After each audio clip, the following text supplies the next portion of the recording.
올림픽공원 봉쇄 시위가 열 이틀째 이어지고 있는 가운데 이 체육단체 관계자들이 이 경찰과 함께 봉쇄된 핸드볼 경기장 진입을 거듭 시도했지만 또다시 무산됐습니다. 경찰이 경고 방송을 하고 국민의힘 의원들이 중재에 나섰지만 끝내 접점을 찾지 못했습니다. 표정우 기자의 보도입니다. 잠실 개표소 점거 시위가 벌어진 지 12일째. 체육단체 관계자들은 오전 9시 경찰의 도움을 받아 핸드볼 경기장 진입을 시도했습니다. 저희 직장에 들어가서 종목하고 나오게 해주세요, 제발. 경찰이 나서 경고 방송까지 하며 진입을 시도했지만 2시간여 만에 중단됐습니다. 오후엔 장동혁 대표를 비롯한 국민의힘 의원들이 시위대를 지원하기 위해 현장을 찾았습니다. 국민의힘 의원들은 2-1 출입구 앞 부정선거를 외치는 시위대 사이에 자리를 잡고 농성에 참여했습니다. 한때 장 대표가 중재에 나서며 극적으로 합의가 이뤄지기도 했습니다. 체육단체 관계자들과 시위대, 국민의힘 의원들이 함께 경기장 안에 들어가 필요한 물품을 갖고 나오는 대신 이 모든 과정을 생중계하고 반출된 물품을 시위대가 확인할 수 있도록 중재안을 마련한 겁니다. 카메라 2대가 같이 들어갑니다. 그리고 우리 의원들도 같이 들어가겠습니다. 그리고 가지고 나오는 물품에 대해서는 여러분들께서 확인하고 보실 수 있도록 하겠습니다. 그러나 여성 참가자 한 명이 중재안을 거부하고 1시간 넘게 요지부동으로 버티면서 이마저도 무산됐습니다. 이 과정에서 시위대 안에선 여성을 끌어내라는 고성과 응원하는 함성이 동시에 터져나오기도 했습니다. 체육단체 관계자들은 또다시 빈손으로 철수했고 시위 참가자들은 경기장 봉쇄를 이어가고 있습니다. YTN 표정우입니다. 국제대회를 앞두고 있던 펜싱 국가대표팀은 장비가 있던 핸드볼 경기장에 들어가지 못했고 결국 펜싱 칼 등 장비를 급하게 빌려서 출국길에 올랐습니다. 체육단체들의 업무 차질도 계속되고 있는데요. 경찰은 업무 방해 등 불법 행위에 대한 수사에 착수하겠다고 밝혔습니다. 송수연 기자가 보도합니다. 오상욱 선수를 비롯한 우리나라 펜싱 대표팀이 인천공항에서 출국 절차를 밟습니다. 아시아 선수권 대회에 출전하기 위해 인도 뉴델리로 떠나는 모습입니다. 중요한 국제대회지만 경기에서 사용할 펜싱 칼과 재킷, 신발 등 필수 장비를 급하게 빌려야 했습니다. 선수들이 사용하던 개인 장비가 올림픽공원 핸드볼 경기장의 대한펜싱협회 사무실에 보관돼 있는데 투표지 부족 사태를 규탄하는 봉쇄 시위로 출입이 막혔기 때문입니다. 경기력 저하에 대한 우려가 나오는 가운데 다른 종목 단체들도 경기장 봉쇄가 길어지며 비상이 걸렸습니다. 근데 저희 생업이 걸려 있고 저희뿐만이 아니라 지도자부터 선수까지 다 모두 생업이 걸려 있어요. 저희 집에 들어가서 저희 물건 빼오는데 다 검사를 하시겠다. 체육단체 내부적으로는 막무가내로 막아서는 시위대에 경찰이 적극적으로 대응하지 않는다는 불만도 쌓이는 분위기입니다. 한 관계자는 취재진과 만나 경기장 진입 시 경찰이 인간 띠를 만들어 시위대를 막아주기로 했는데 그러지 않았다며 아쉬움을 토로했습니다.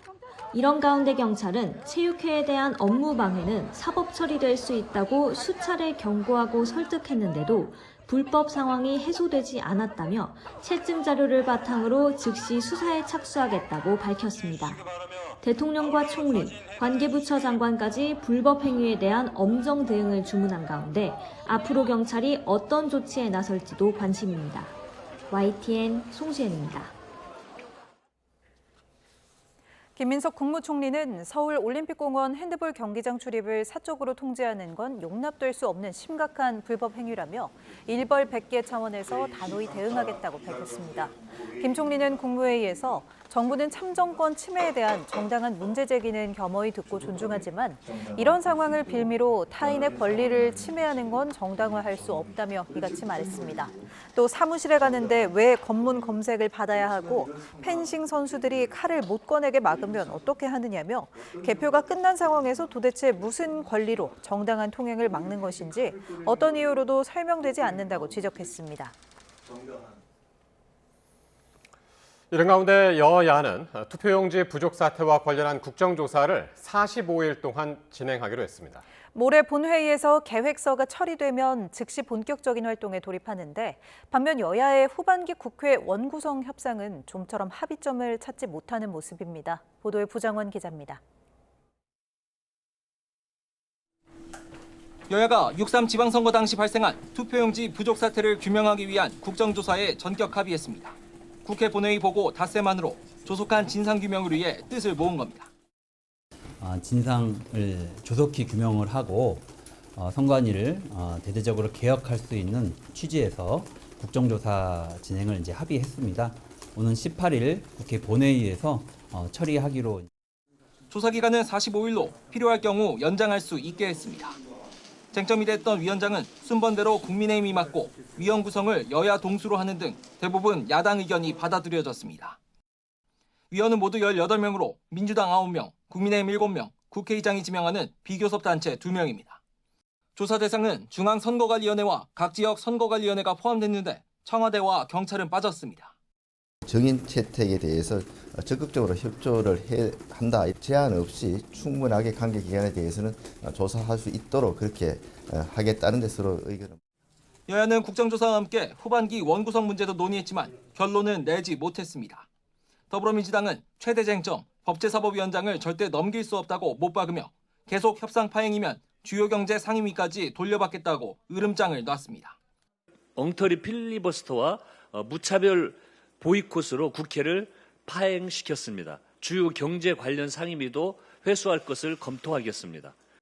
반면 국민의힘은 법사위원장의 복원은 입법 독재 종식을 위한 첫걸음이다. 부동산 등 이재명 정부 실정을 심판하는 경제 관련 상임위원장 자리도 맡아야 한다고 벼르고 있습니다. 이재명 정부 1년 만에 열린 서울 집값 10억 시대는 이재명 정부 1년의 부동산 정책이 근본부터 틀렸다는 증거입니다. 간만에 합의점을 찾은 국정조사와 달리 원구성 협상을 놓고 전운이 고조되고 있습니다. 민주당은 18일 본회의까지 원구성을 마무리하겠다는 입장인 반면 국민의힘은 물러나지 않으며 강대강 대치가 계속될 전망입니다. YTN 부장원입니다. 트럼프 미국 대통령이 이란과의 종전 양해각서에 서명했다며 서명식이 열리는 오는 19일 이후 호르무즈 해협이 완전히 개방될 거라고 밝혔습니다. 해협 통행료는 부과되지 않을 거라고 했지만 여전히 해결되지 않은 상황이어서 추가 협상 최대 쟁점이 될 것으로 전망됩니다. 워싱턴에서 신윤정 특파원이 보도합니다. 트럼프 미 대통령은 주요 7개국 정상회의를 계기로 열린 마크롱 프랑스 대통령과 회담에서 이란과의 종전 양해각서에 이미 서명했다고 밝혔습니다. 그러면서 호르무즈 해협에서 유조선들이 빠져나오기 시작했다며 서명식이 열리는 오는 19일 해협은 완전히 개방될 거라고 말했습니다.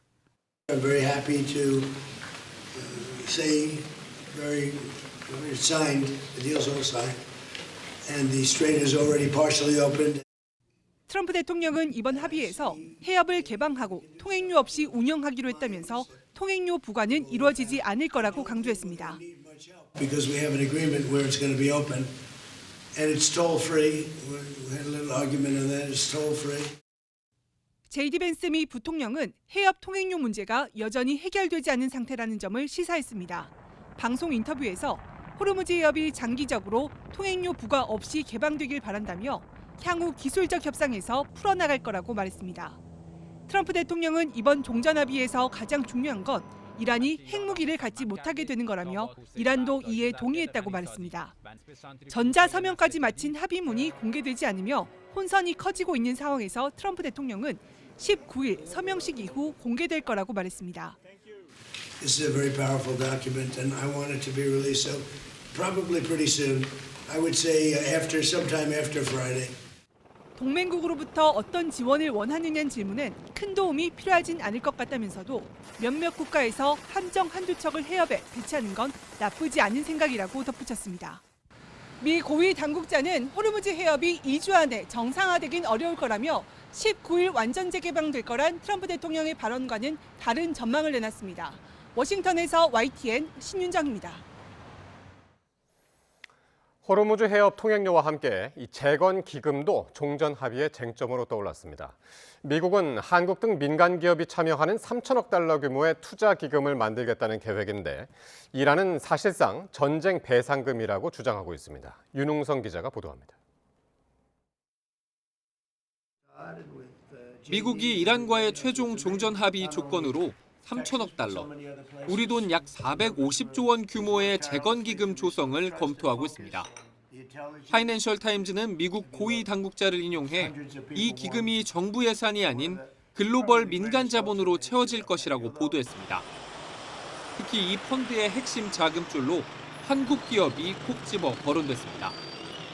오랜 제재로 무너진 이란의 인프라를 다시 세우는 과정에서 중동 경험이 풍부한 우리 건설 에너지 업계의 대규모 참여를 염두에 둔 겁니다. 하지만 사실상 미국이 생색을 내면서 그 비용은 한국 등 동맹국에 떠넘기려는 청구서 외교라는 비판도 나옵니다. 여기엔 이란에 미국 돈은 한 푼도 주지 않겠다는 트럼프 대통령의 셈법이 깔려 있습니다. 과거 오바마 행정부의 이란 현금 지급을 맹비난해 온 만큼 민간 펀드라는 우회로를 택한 겁니다. 미국 당국자들 역시 이란이 핵 프로그램을 폐기하는 최종 합의를 이행해야만 단계적으로 기금이 풀릴 것이라고 선을 그었습니다. What everybody will see is that Iran doesn't get a dime of money unless they perform their obligations. And the money that we're talking about is fundamentally sanctions relief. We're not giving them American money. 하지만 이란의 해석은 다릅니다. 이란 협상단 관계자는 문서에 배상이라는 단어가 없더라도 이번 기금은 전쟁 피해를 물어주는 사실상의 전쟁 배상금이라고 주장합니다. 형식만 민간 투자일 뿐 결국 미국이 보상하는 돈이라며 자국 내 여론전에 나선 겁니다. The release of Iran's blocked or restricted assets, alongside reconstruction and compensation for damages, constitute two important issues from an economic perspective. Under this Memorandum of Understanding, the U.S. commits to taking concrete actions regarding both matters. 호르무즈 통행료에 이어 재건 기금까지 양측이 정반대 해석을 내놓으면서 60일간의 본 협상은 험로가 예상됩니다. YTN 윤웅성입니다. 정부는 호르무즈 해협 개방에 맞춰 우리 선박들을 이동시키기 위해 이란 등 관련국들과의 소통에 나섰습니다. 트럼프 대통령이 콕 집어 한국 기업들의 참여를 언급한 이란 재건기금 조성과 관련해서는 아직 구체적인 논의가 있는 것은 아니라고 선을 그었습니다. 홍선기 기자입니다.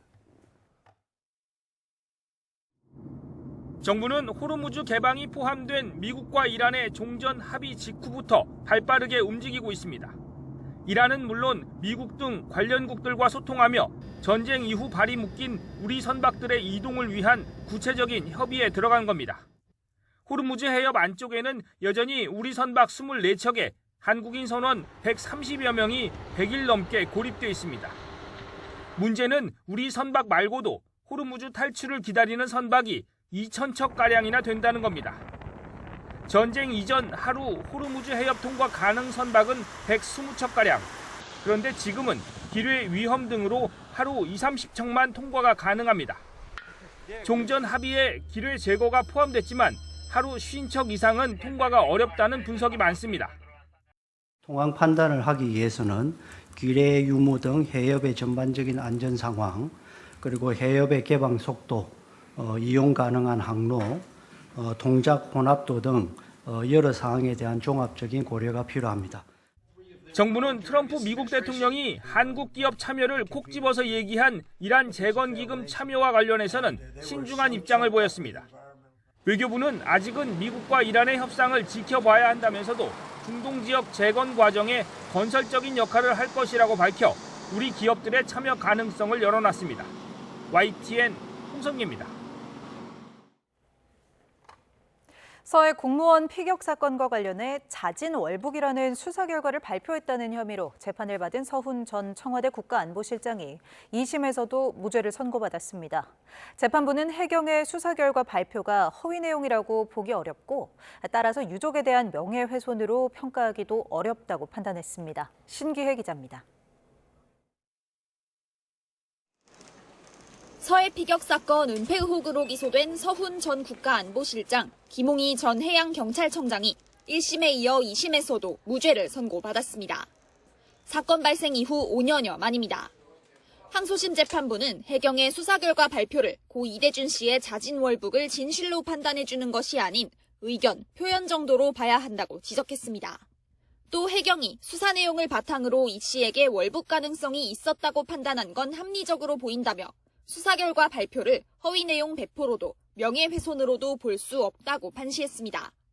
1, 2심 모두 무죄 판단을 받은 안보 책임자들은 윤석열 정권의 정치적 조작 기소가 법정에서 확인됐다며 정치적인 이유로 시작되는 수사가 다시는 있어선 안 된다고 강조했습니다. 안보 정책을 법정으로 끌고 오는 일, 이런 일들이 결국은 국가적으로 손실로 돌아오고 많은 수모고 낭비죠. 공무원들이 정권이 바뀐 이후에 조사를 받아서 고통을 받는 이런 일이 없었으면 하는. 반면 유족은 사법부가 누구를 위해 존재하는 거냐며 강하게 반발했습니다. 사법부가 국민을 외면하고 국가의 존재 이유를 망각한 국제형사재판소와 국제해사기구인 IMO에 이 내용을 그대로 제소해서 1심에 이어 2심까지 무죄가 나온 가운데 검찰은 외부 전문가들로 구성된 형사상고심의위원회를 열어 상고 여부를 결정할 거로 보입니다.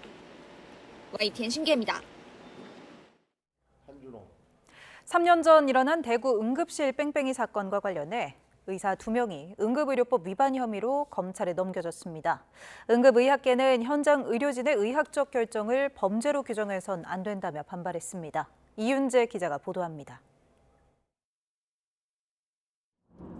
이른바 대구 응급실 뺑뺑이 사건이 발생한 건 3년 전입니다. 당시 4층 건물에서 추락해 중상을 입은 17살 레이 양은 응급실을 전전하다 2시간여 만에 구급차 안에서 숨졌습니다. 사고 직후 119 구급대가 방문한 지역 응급의료센터는 정신건강의학과를 통한 진료가 필요하다며 다른 병원 이송을 권유했고 이후 찾은 대학병원마저 신경외과 의료진이 없다는 이유 등으로 수용을 거절했습니다. 대구경찰청은 3년여에 걸친 수사 끝에 정당한 사유 없이 응급의료를 거부한 혐의 등으로 의사 2명을 검찰에 불구속 송치했습니다. 앞서 정부가 수용을 거부한 병원에 보조금 지급을 중단한 행정처분과 다른 지역의 사법처리 사례 등이 경찰의 판단에 영향을 줬습니다. 응급의학계는 당장 반발하고 나섰습니다. 대한응급의학회는 경찰의 뒤늦은 사법처리가 응급실 뺑뺑이 문제 해결에 걸림돌이 될 수 있다고 우려했습니다. 대한응급의학의사회 역시 현장 의사에게 책임을 묻는 것은 응급의료 체계의 붕괴를 더욱 심화시킬 것이라고 지적했습니다. 응급실에서 환자를 수용하는 문제는 현장의 의료진들이 판단을 해야 하는 의료적인 행위입니다. 그런 의료적인 행위의 결과를 사법적으로 처벌을 하겠다라고 한다면 당연히 현장에서는 수동적으로 대처를 할 수밖에 없고요. 응급실 뺑뺑이의 당사자로 지목된 의사들이 앞으로 어떤 형사처분을 받게 될지 검찰의 최종 기소 여부에 관심이 쏠리고 있습니다. YTN 이윤재입니다.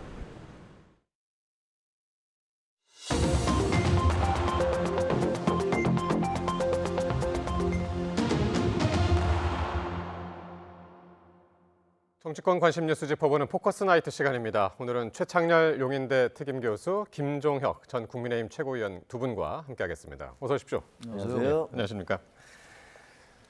자, 국민의힘이 6.3 지방선거 투표지 부족 사태와 관련해서 선거 소청을 제기하기로 하면서 논란이 커지고 있습니다.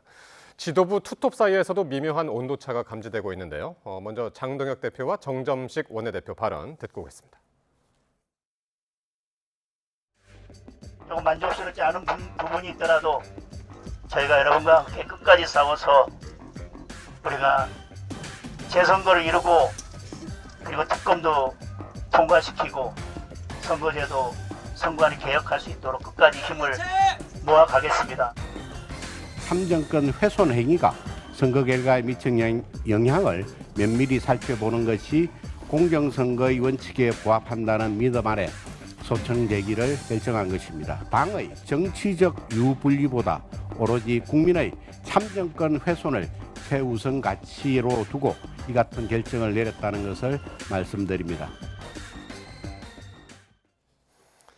예, 국민의힘 지도부가 선거 소청을 하기로 했는데 장동혁 대표는 전국 재선거가 목표라는 입장이고요.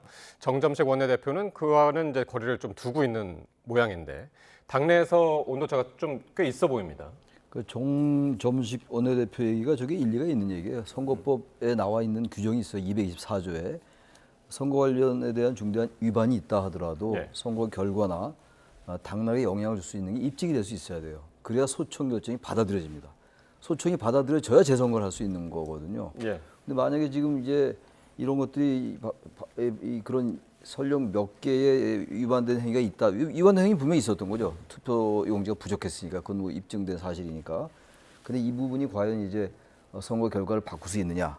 이걸 입증하기가 쉽지 않을 거예요. 특히 이제 그 잠실 투표소 서울의 경우를 얘기한다면 잠실 투표소 얘기 같은 경우는 그거 다 그걸 감안하더라도 오세훈 시장이 승리한 걸 뒤지기가 어려울 거예요. 그건 산술적으로 말이죠. 따라서 서울시장 선거를 재선거를 한다는 건 아마 전 선관위에 의해서 소청이 받아들여질 가능성이 대단히 낮다. 거의 없다고 볼 수 있는 것이고 지금 이제 장동혁 대표는 전국 재선거를 얘기하고 있는데 이거야말로 논리적으로 너무 비약이에요. 지금 이제 모르겠어요. 장동혁 대표가 이런 주장을 하는 거는 아마 자신의 정치적 입지 때문에 그런 것 같아요. 대표직 유지하기 위해서 부정선거론과 자꾸 연결시키는 거 아니에요? 처음에 청년들이 등장하면서는 이제 부정선거론과 선을 딱 그었었는데 요즘 그 올림픽공원에 그 핸드볼 경기장 앞에 뉴스에 많이 나옵니다만 성적이 기본이에요 이제. 부정선거론은 아예 거의 일상적인 구호가 됐고 다시 부정선거론에다 아까는 제가 보니까 보도에서 보니까 윤석열 복귀까지 나왔어요 지금. 그 집회자들의 그 일부이긴 합니다만. 부정선거론 윤어게인 얘기도 나오고 거기도 또 일부겠습니다만 간첩 빨갱이 얘기도 나오기 시작한다고요. 대단히 위험한 식으로 자꾸 구호가 너무 비약하는 것 같아서 적어도 국민의힘의 장동혁 대표 등 지도부가 이걸 자꾸 조장하거나 선동해서는 안 된다. 이제 그 말씀드립니다. 어쨌든 장동혁 대표 지금 화면으로 보시는 것처럼 오늘도 이제 올림픽공원에 나갔는데 그동안은 뭐 마스크 쓰고 모자 쓰고 어느 정도 이제 가리고 나갔었는데 오늘 이제 공개적으로 다른 의원들하고 이제 같이 나갔단 말이에요.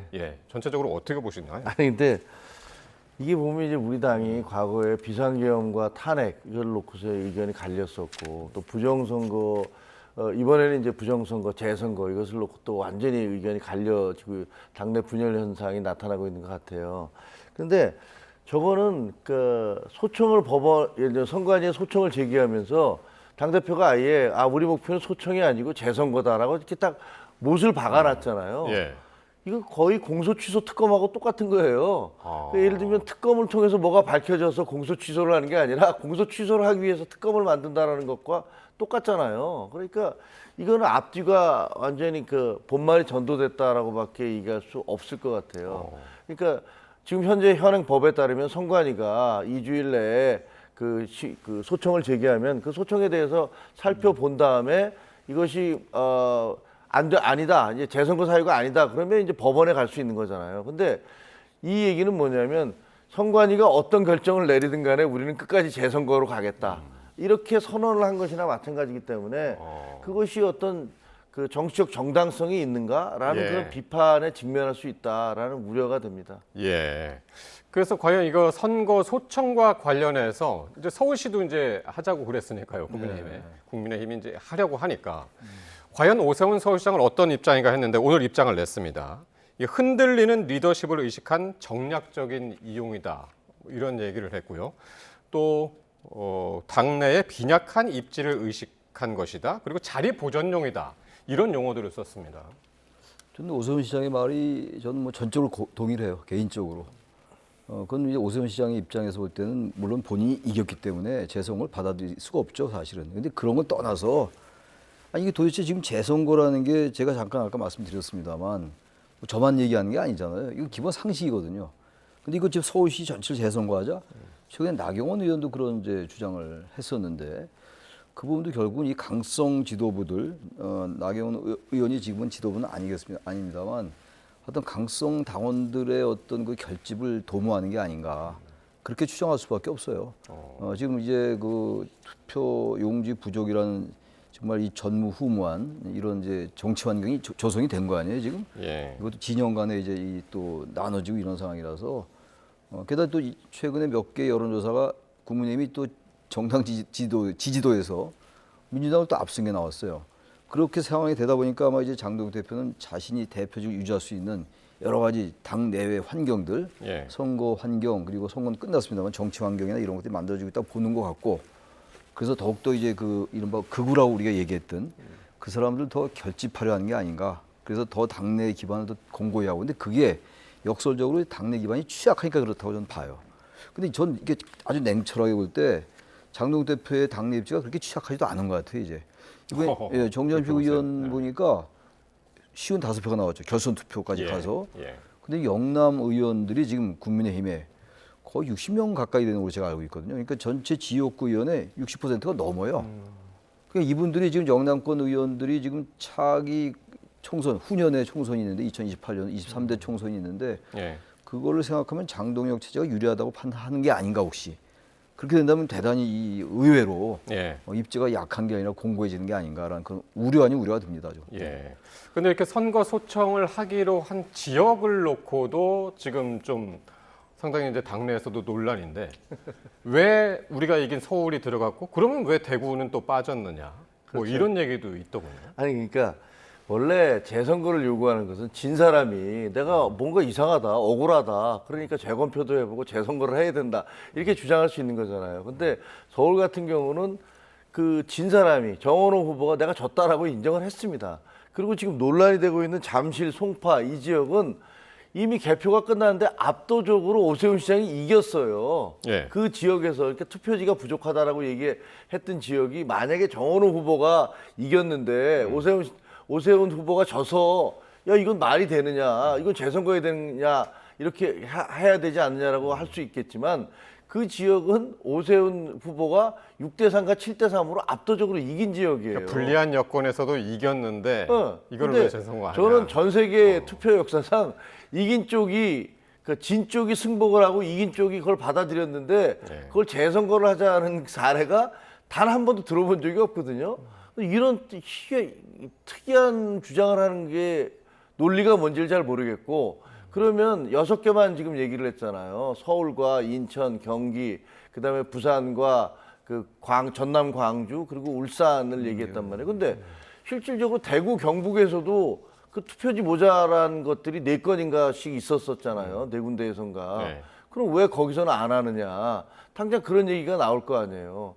그리고 현실적으로 보면 경기 같은 경우는 워낙 표차가 많이 졌지 않습니까? 그러니까 그게 예를 들면 문제가 된 투표지, 투표함 그런 것들이 투표용지가 부족했다라고 하는 것들을 다 합친다 하더라도 이 격차의 10분의 1도 아마 차이가 없을 겁니다. 그러니까 제가 보기엔 이 선정 자체도 그렇고 왜 6개 지역만이냐, 그리고 왜 대구, 경북은 빠졌느냐 등등.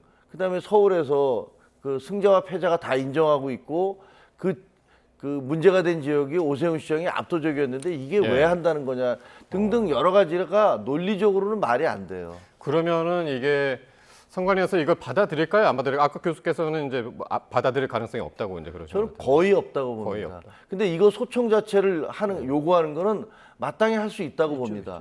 왜냐하면 너무나 이성적인, 그러니까 비정상적인 투표용지 부족 사태가 벌어졌기 때문에 이에 대해서 선관위가 뭐라고 설명하는지를 들어봐야 돼요. 그래서 이러이러한 이유로 해서 지금 현재 투표수가 얼마 남았고 뭐 이런 문제가 있는데 현재 이것을 다 깐다 하더라도 6만 표 이상이 안 되기 때문에 안 됩니다. 그런 설명이라도 들어야 될 거 아니에요. 근데 그런 소청을 요구하는 것은 인정할 수 있으나 이건 전면 재선거를 해야 된다라고 미리 못을 바꾸서 주장하는 것은 이건 정치적이고 정략적이다라는 비판을 면하기가 어렵죠. 알겠습니다. 자, 지금 화면이 하나 들어온 게 있어가지고요. 지금 이재명 대통령이 프랑스를 방문 중이죠. 주요 7개국 G7 정상회의 초청국 공식 환영식 지금 막 열리고 있는데요. 한번 그 화면 보시면서 설명드리겠습니다.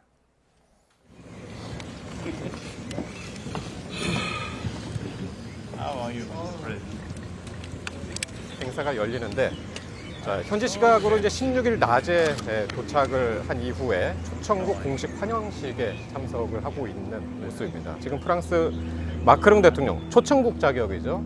초청국의 프랑스 마크롱 대통령과 인사를 나누고 있는 그런 모습입니다. 이번 행사에는 이 초청국 G7 회원국이 아니라 초청국 자격으로 우리나라뿐만이 아니라 브라질, 인도, 케냐, 이집트 정상들도 함께 참여를 합니다. 회의를 주재하는 마크롱 프랑스 대통령이 초청국 정상들의 이제 환영 인사를 전하고 또 기념 촬영을 할 예정인데요. 지금은 정상들이 한 명씩 들어와서 마크롱 대통령하고 악수를 하는 모습 보셨습니다. 이 대통령은 지난해 6월 취임 이후에 이어서 2년 연속으로 G7 회의에 참석을 하는데요.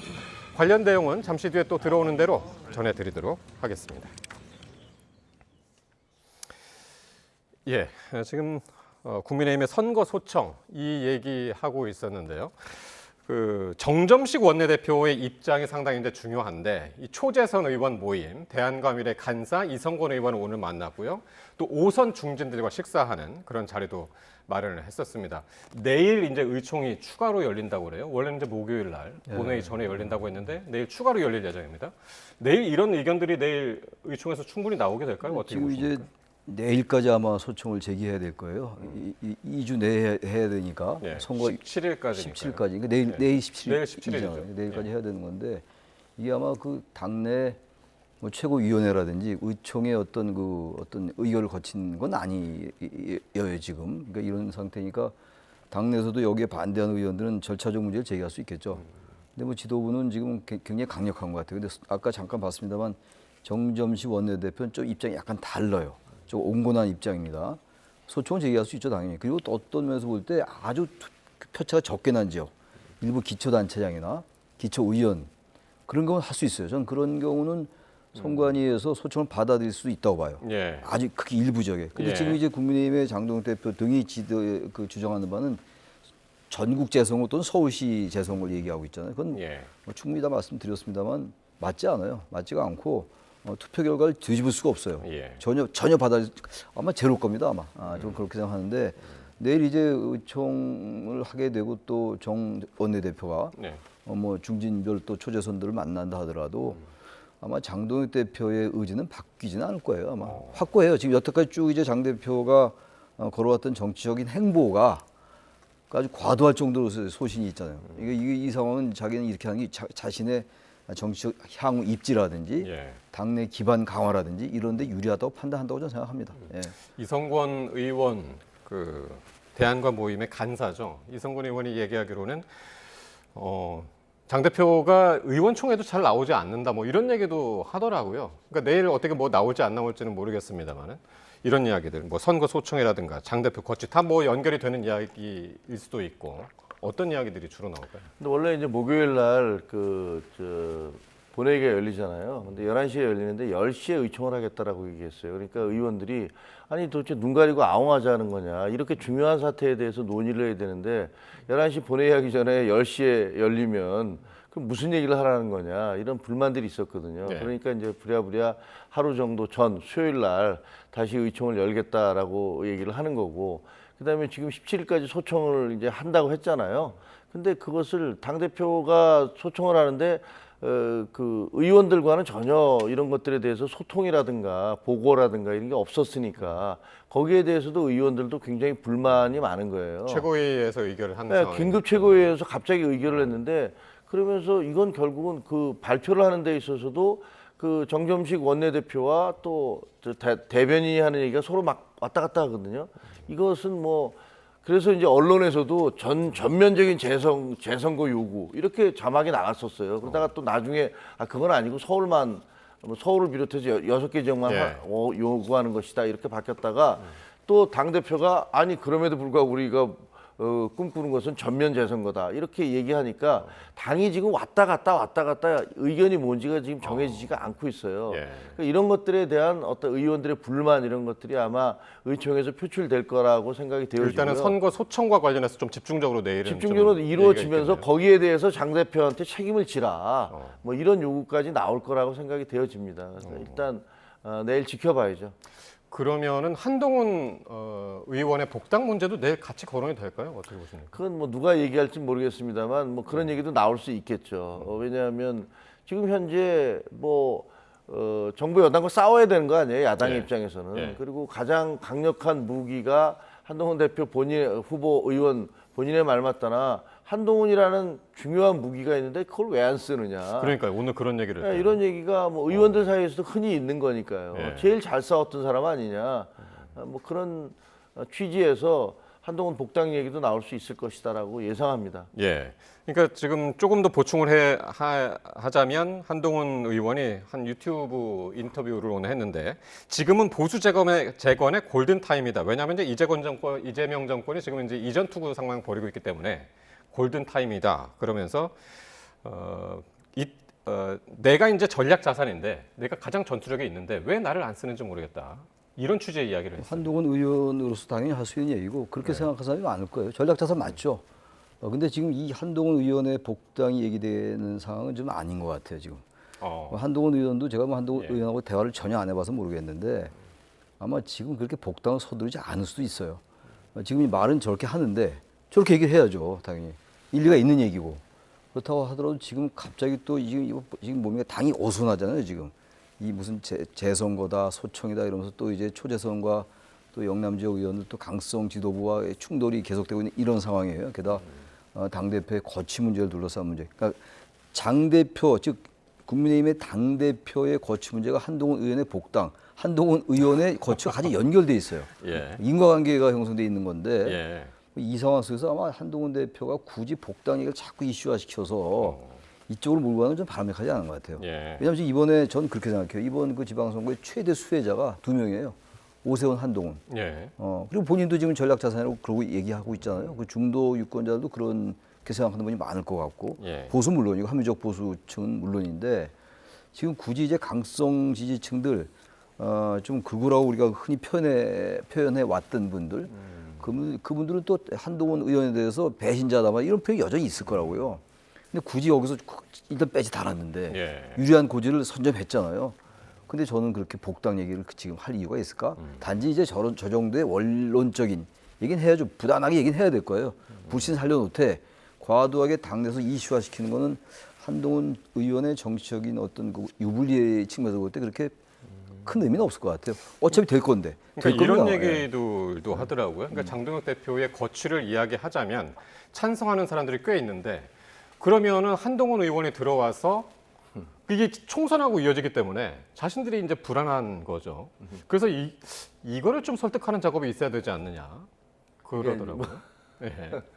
그러니까 이제 그 논리는 이제 한동훈 전 대표가 한동훈 의원이 들어와서 다음에 이제 총선에 전권을 갖게 되면 이른바 대대적인 물갈이를 통해서 그 지금 우리가 갖고 있던 기득권이 다 날아가는 거 아니냐, 혹은 내가 공천도 못 받는 거 아니냐, 뭐 그런 공포감이 있다라고들 얘기를 하고 있죠.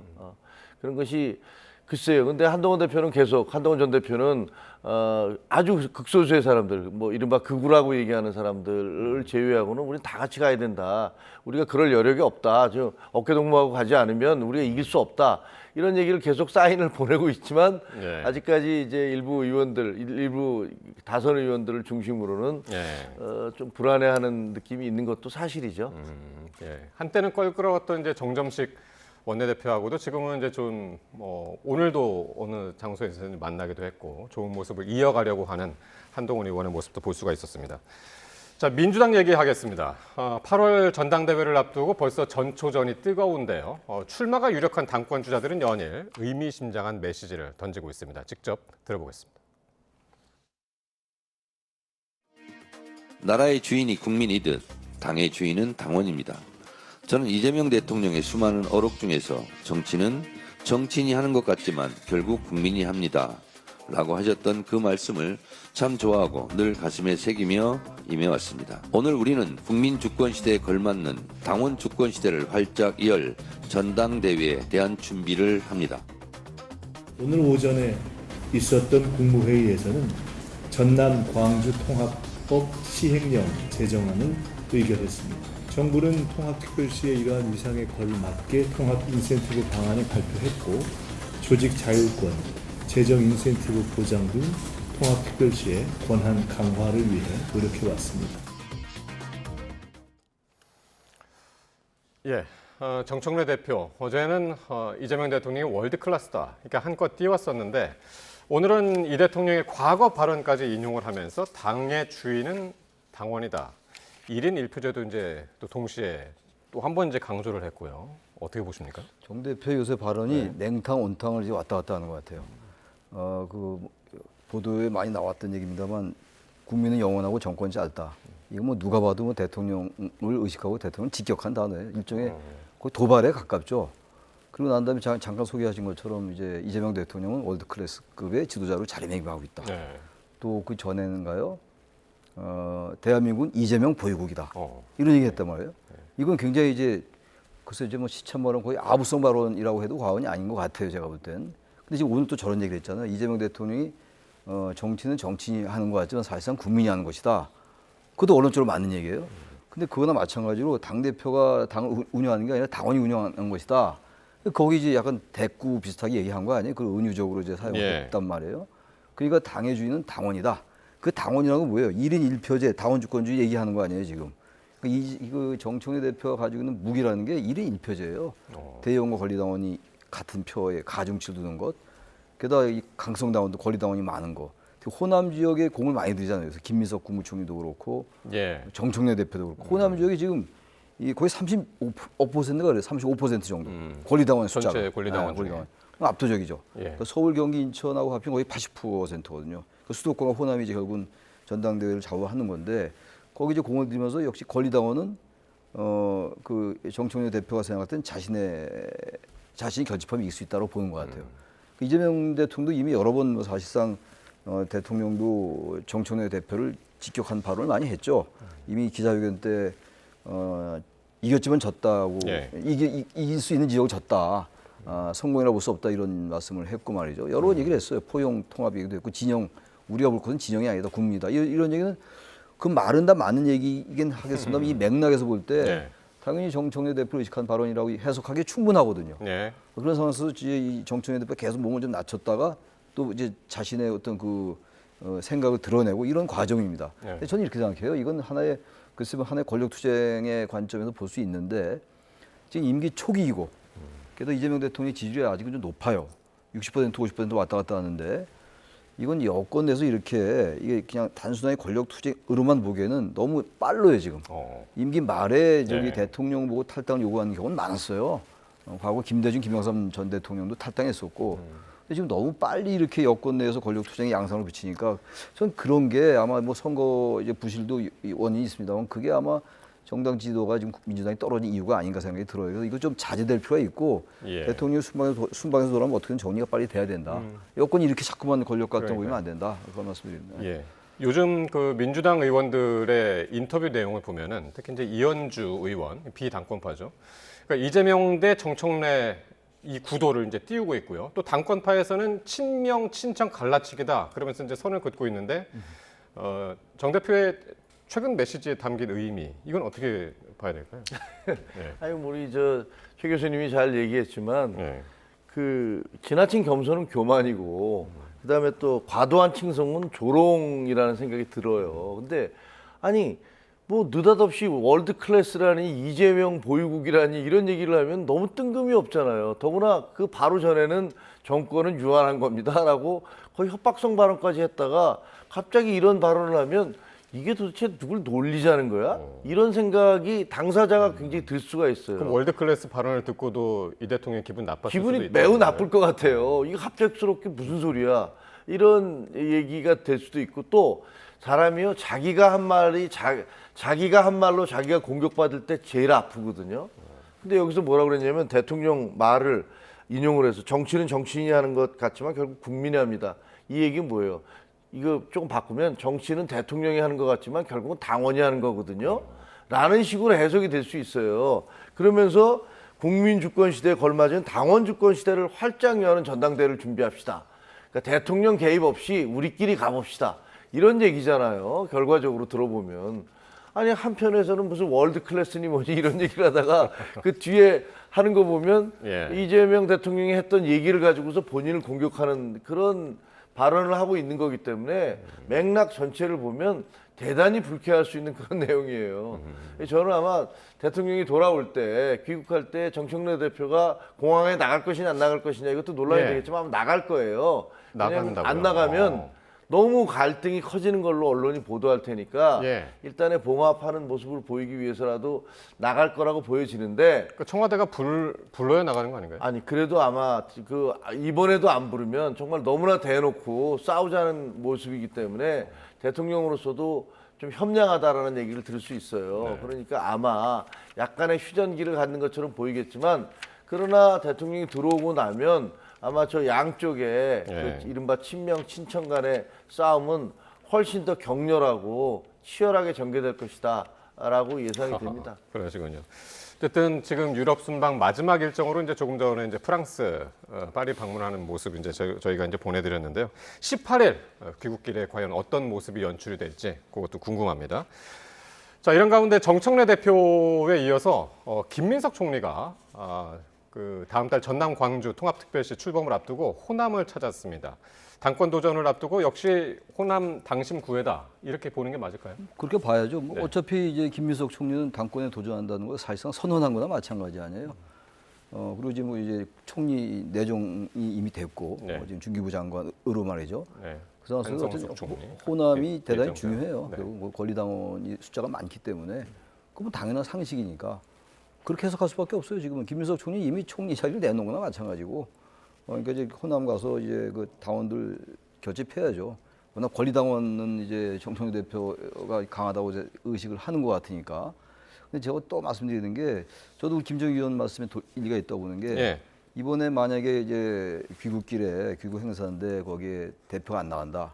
그건 너무 노골화돼요. 이 권력 간의 갈등이 이 당청 간의 갈등이라고 할까요? 당청 갈등이라고 보는 것도 난 맞지 않다고. 당도 지금 친명 친청이 있으니까 이거 당청 갈등.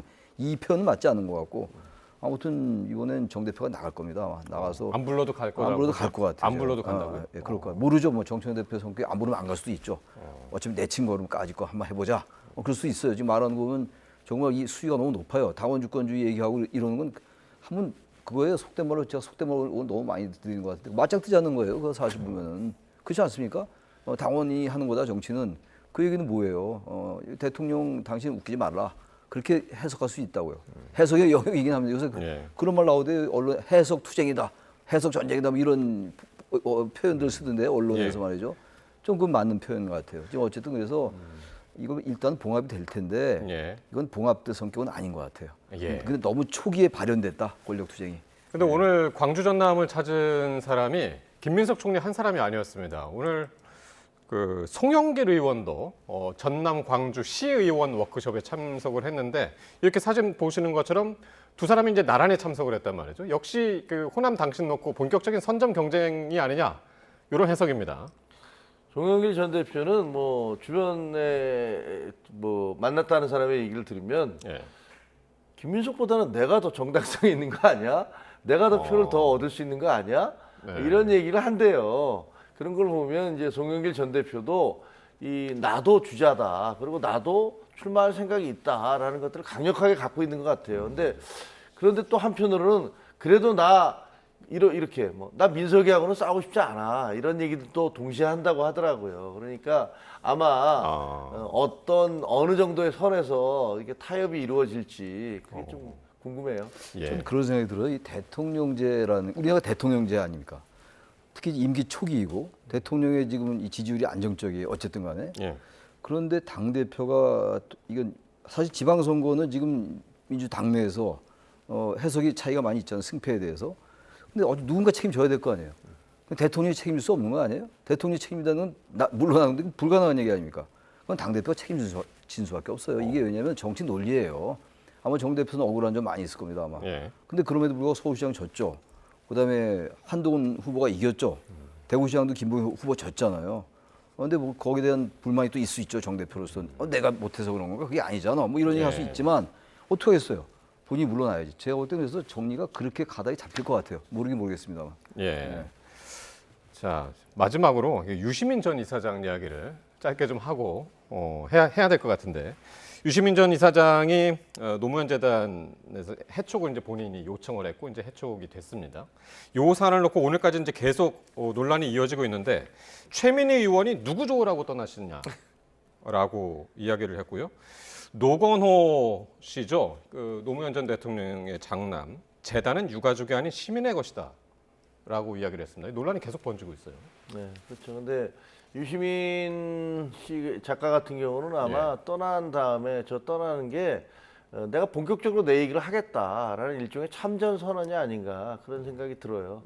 과거에 비슷한 사례가 있었어요. 그 진중권 교수가 동양대 교수를 하다가 그 조국 사태 때 이제 조국 교수를 조국 장관을 공격하기 위해서 나 그만두겠다라고 하면서 동양대 교수를 그만뒀어요. 그리고 나와서 본격적으로 공격 대열에 들어섰거든요. 그러면서 상당히 조국 씨로서는 굉장히 아픈 대목이었죠. 근데 아마 지금 유시민 작가도 비슷한 길을 걸어가겠다라는 뜻인 것 같아요. 내가 유시민 노무현 재단 이사장 계속 하고 있으면 이걸 가지고서 논란이 계속 될 것이고 더구나 이제 곽상원 의원이 뭐 유가족의 한 사람으로서 계속 얘기를 하잖아요. 그러니까 그럼 나 그만두고 자유롭게 내가 하고 싶은 얘기 할래. 그래서 이번 싸움에 전당대회에서 내가 한번 참전해 볼래. 라는 그런 선언이 아닐까라는 생각이 들어요. 그러니까 정확하게 유시민 작가가 이렇게 얘기를 했죠. 앞으로 할 비평 활동 때문에 재단이 겪게 될 어려움을 예방하기 위해서 떠난다라고 했고 어제 이제 그 곽상원 의원 노무현 전 대통령 사위 빵집이 빵을 안 팔고 사장 홍보만 하고 있다라고 하면서 비판을 했습니다. 그러니까 저도 그렇게 해석합니다. 유시민 전 장관, 유시민 작가라고 얘기하기도 하고 뭐 이사장이라고도 얘기하는데 비평을 왜냐하면 지금 노무현 재단 이사장을 하면서 계속 이제 그 참전하는 게 되면 그 부담이 될 수 있어요. 본인도 부담을 느낄 것이고 지금 어차피 하나의 진영으로 갈라져 있는 것 같아요. 여권에서 말이죠. 그 뭐 저 문재인 그 김호준 방송인 그리고 유시민 작가, 조국 전 대표 몇 명의 그 하나의 그룹핑이 돼 있는 거 아니에요 지금?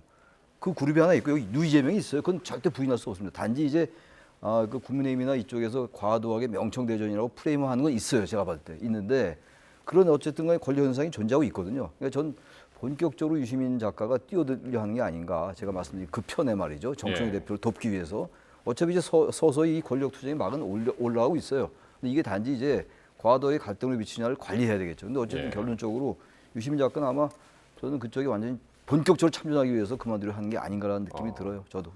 전당대회 참전 예고편이다라고 말씀을 하셨고 진짜 유시민 작가의 첫 비평이 또 비평 활동이 어떤 것인지도 상당히 궁금해지는 그런 상황입니다. 지금까지 최창렬 용인대 특임 교수 그리고 김종혁 전 국민의힘 최고위원과 함께했습니다. 두 분 고맙습니다.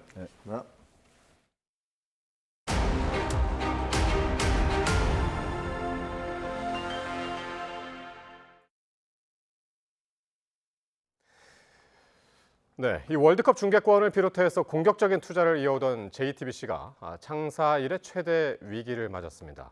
종합편성 채널의 성공 사례로 꼽혔던 방송사의 위기가 어떤 의미인지 김승환 기자가 전해드립니다. 회생 신청과 함께 주식 거래가 정지된 중앙그룹 상장사 콘텐트리 중앙 토론 게시판에 월드컵 중계권에 대한 불만이 줄을 잇습니다. JTBC 월드컵 중계 기대감에 12일 주가가 10% 이상 급등한 뒤 상황이 반전되자 성토가 잇따른 겁니다. JTBC가 밝힌 채무 불이행과 회생 신청 이유는 디지털, OTT 중심의 미디어 환경 변화와 TV 광고 시장 침체입니다. 중앙그룹은 기존 사업만으로는 성장에 한계가 있다고 보고 콘텐츠 사업 확대에 속도를 냈지만 결과는 기대와 달랐습니다. TV 광고 시장 규모는 계속 줄었고 극장 사업 역시 코로나19 이전 수준을 회복하지 못했습니다. 올림픽과 월드컵 중계권 확보 등 대규모 투자에도 나섰지만 기대했던 수익으로 이어지지는 못했습니다. 결국 늘어난 투자 부담과 차입금이 그룹 전반의 재무 압박으로 이어졌습니다. 회사는 그동안 경영 안정을 위해 최선을 다했으나 대외 경제 여건 악화와 신용등급 하락으로 인한 작은 병색 등 여러 가지 이유로 박미통위는 현재 JTBC의 상황을 방송사업 자체의 위기라기보다 단기적인 자금난으로 보고 있습니다. 재정 상황 유동성 위기인 것이고 이거 자체가 방송 사업 자체에 직접적인 당장의 영향을 주지는 않을 것이다. 업계에서는 종합 콘텐츠 기업으로 도약하려던 중앙그룹의 승부수가 결국 감당하기 어려운 재무 부담으로 돌아왔다는 분석을 내놓고 있습니다. YTN 김승환입니다. JTBC가 기업 회생 절차를 신청한 가운데 법원이 이 본격적인 회생 절차 개시를 보류하고 자율 구조조정 지원 프로그램, 이른바 ARS 프로그램을 우선 진행할 전망입니다. 서울회생법원은 JTBC 회생 사건과 관련해 조만간 대표자 신문기일을 지정할 예정입니다. 이 과정에서 법원은 JTBC의 ARS 신청에 따라 당장 회생 절차를 개시하지 않고 채권단과 자율적으로 채무 조정을 진행할 수 있는 기회를 마련해 줄 것으로 보입니다. 사상 최대 규모였던 기업 공개였던 스페이스X 상장 과정에서 한국 배정 물량이 영주가 된 사태와 관련해서 김미섭, 허선호 미래에셋증권 부회장이 공식 사과하고 금전적 보상에 대한 검토에 착수했습니다. 김 부회장 등은 고객들에게 문자 메시지를 통해 큰 관심과 기대를 가지고 참여한 고객들께 매우 안타깝고 무거운 소식을 전해드리게 돼 고개 숙여 사과드린다고 밝혔습니다. 이어 미국 증권거래위원회 공시에 인수단으로 포함돼 IPO 청약 물량을 제공할 수 있는 정당한 자격과 요건을 갖추고 청약을 진행했지만 미국 대표 주관사의 재량에 의한 최종 결정으로 물량이 배정되지 않는 상황이 발생했다고 설명했습니다. 오늘 서울은 낮 기온이 33도를 웃돌면서 올해 들어서 가장 더웠습니다. 밤 사이에는 체감 온도가 25도 가까이 오르면서 열대야 같은 밤 더위가 기승을 부리겠고 내일은 일부 지역에 첫 폭염특보가 내려질 가능성이 있습니다. 정혜윤 기자의 보도입니다. 열기가 후끈 달아오른 도심 공원. 푹푹 찌는 날씨에 강한 햇살까지 더해지자 거리엔 해를 가리는 양산이 즐비합니다. 손에는 시원한 음료와 손선풍기, 체온을 낮추는 스프레이도 들렸습니다. 서울은 낮 최고 기온이 33도를 웃돌며 하루 만에 올해 낮 최고 기온을 넘어섰습니다. 스무디나 아이스 아메리카노 같이 얼음이 많이 들어가고 시원한 음료가 좀 많이 팔리는 것 같아요. 평소보다 실제로 오늘 더 많이 팔렸나요? 네, 날이 많이 덥다 보니까 빙수 같은 것도 평소에 비해서 많이 팔리고. 수도권에서 가장 더웠던 곳은 경기도 여주 가나묵과 오산 오산동으로 35도 이상 기온이 올랐습니다. 공식 관측소로 보면 서울에 이어 이천과 영월, 전주 기온이 33도 이상 치솟았습니다. 8월 한여름 같은 기온입니다. 밤사이에는 소나기가 지난 뒤 습도가 높아지며 체감 온도가 25도에 육박해 마치 열대야 같은 밤더위가 찾아오겠습니다. 내일과 모레 사이에는 영남 등 일부 지역 체감 온도가 33도를 넘을 것으로 보여 올해 첫 폭염특보가 내려질 가능성이 있습니다. 고기압의 영향으로 맑은 날씨가 이어지고 강한 햇볕과 남쪽의 따뜻한 공기가 더해지면서 당분간 더위가 이어질 것으로 보여 온열 질환 등 건강관리에 주의가 필요하겠습니다. 기상청은 올여름부터 극한 더위에 대비해 체감 온도 38도 이상 또는 최고 기온이 39도 이상인 날이 하루 이상 예상될 때 폭염 중대 경보를 새롭게 발령합니다. 또 폭염특보가 내려진 지역에서 밤사이 최저 기온이 25도를 넘을 것으로 예상되면 열대야주의보가 내려집니다. YTN 정혜윤입니다. 미국과 이란이 종전 양해각서에 서명하며 호르무즈 해협이 60일간 임시 개방됐지만 통행료를 둘러싼 해석 차이로 벌써 균열이 일고 있습니다. 도널드 트럼프 미국 대통령은 영구 무료 개방을 자신했지만 이란의 유료화 불씨가 그대로 남아있어 본 협상의 최대 뇌관이 될 전망입니다. 권영희 기자가 보도합니다. 트럼프 미국 대통령은 호르무즈 통행료는 없을 것이라며 영구적인 무료 개방을 기정사실화했습니다. 그러나 이란은 이번 합의를 통해 자신들의 통항 수수료 징수권이 인정됐다고 반박합니다. 양해각서 효력이 유지되는 60일이 지나면 언제든 통행료를 부과할 수 있다는 겁니다. 지금 시점에서 트럼프 대통령의 영구 무료화 선언은 실제 합의 내용과 거리가 있습니다. 미국 협상팀을 이끈 벤스 부통령 역시 장기적인 무료 개방은 희망사항일 뿐 통행료 문제가 여전히 미완의 과제임을 시사했습니다.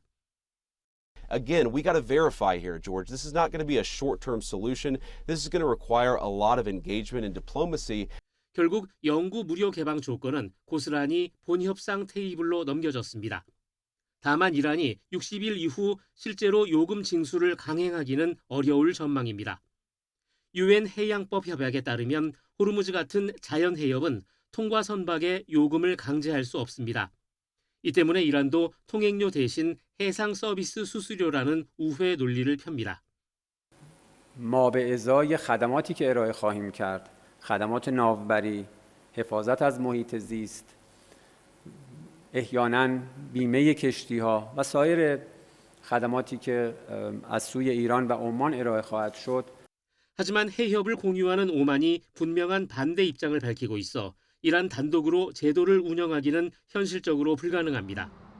이란의 진짜 노림수는 통행료 자체가 아니라 1,000억 달러에 달하는 해외 동결 자금 해제를 위한 협상 카드라는 분석입니다. 반면 미국은 이란이 핵 프로그램을 먼저 포기해야만 동결 자금을 풀 수 있다는 원칙을 고수하고 있습니다.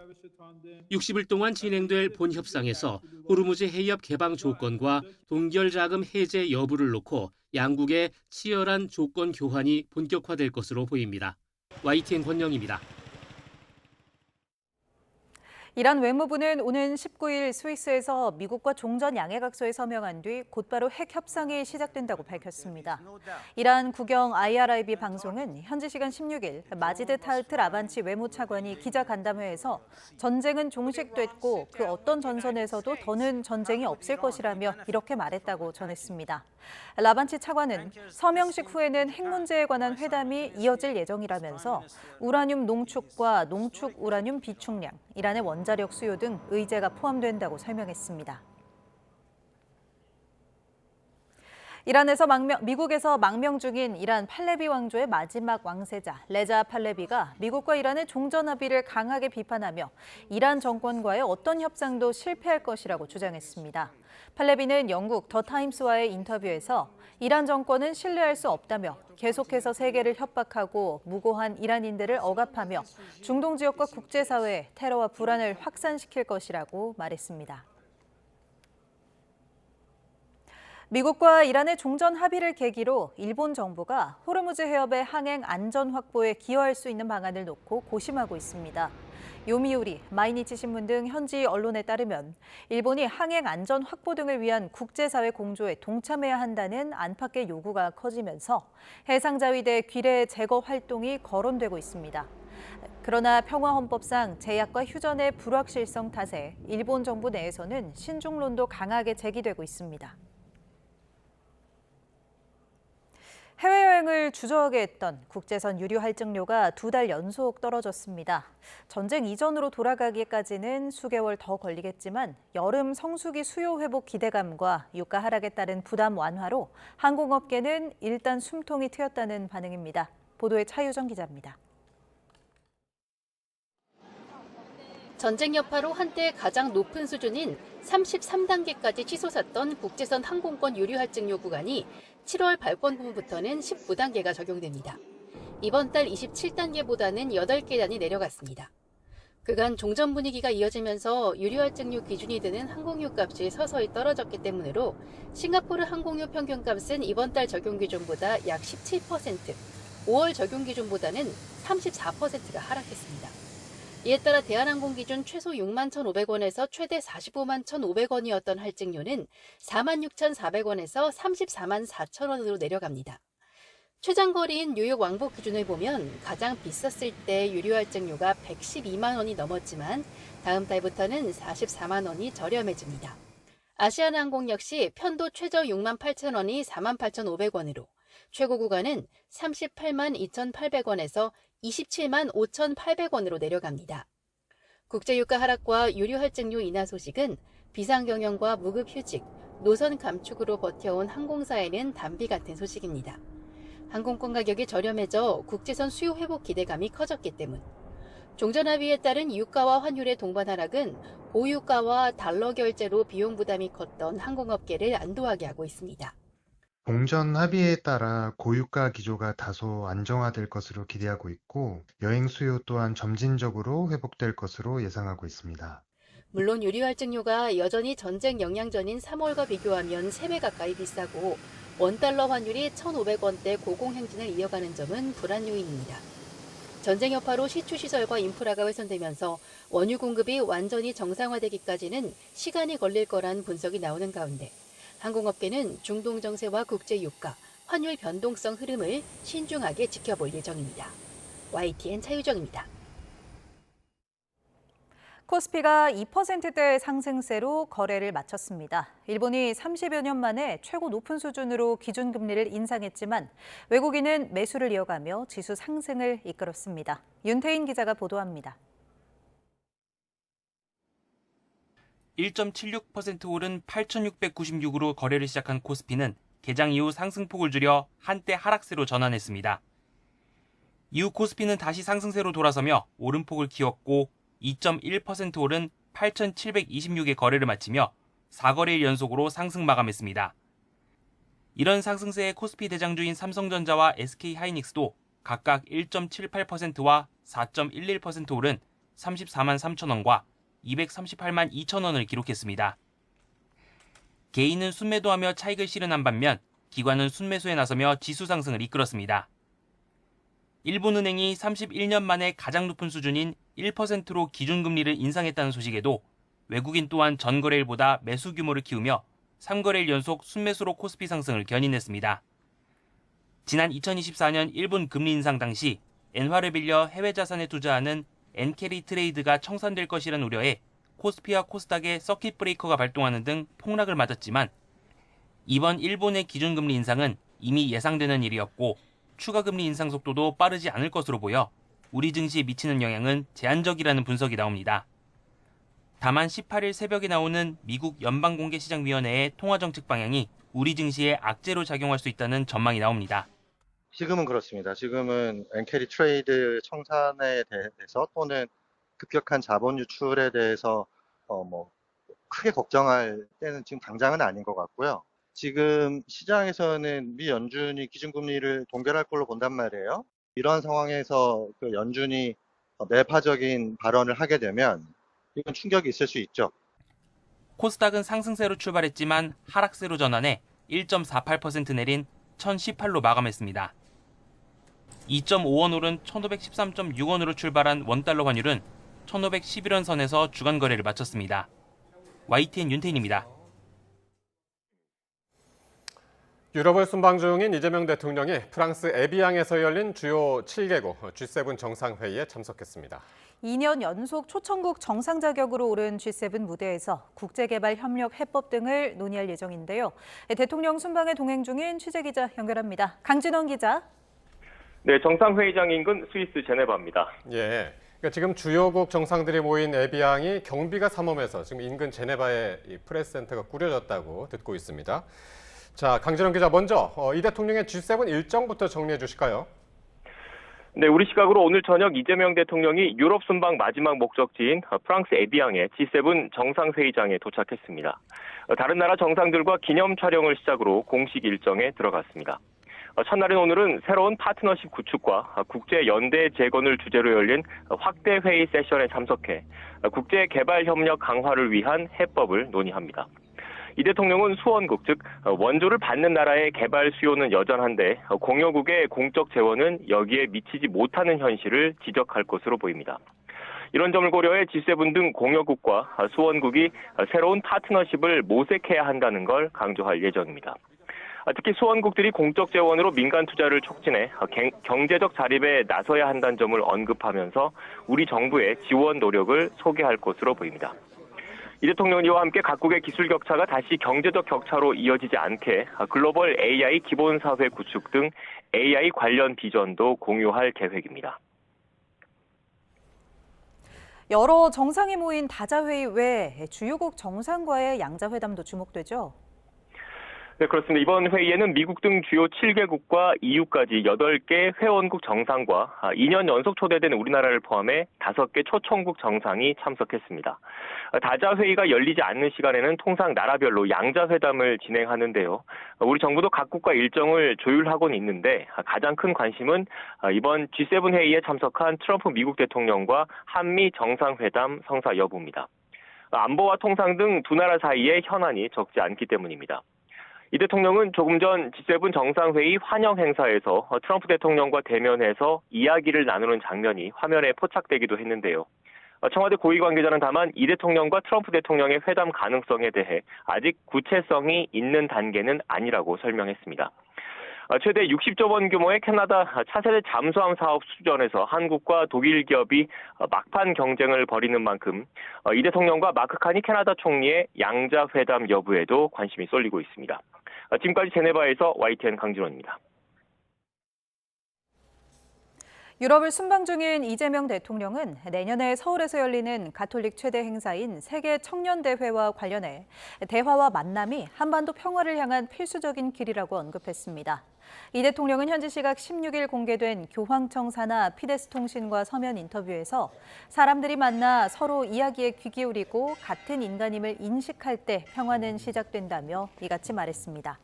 또 레오 14세 교황을 서울에서 맞이하는 것에 큰 기대를 품고 있다며 이는 분열된 세상에서 대화가 여전히 필수적 요소라는 사실을 상기시켜 줄 거라고 강조했습니다.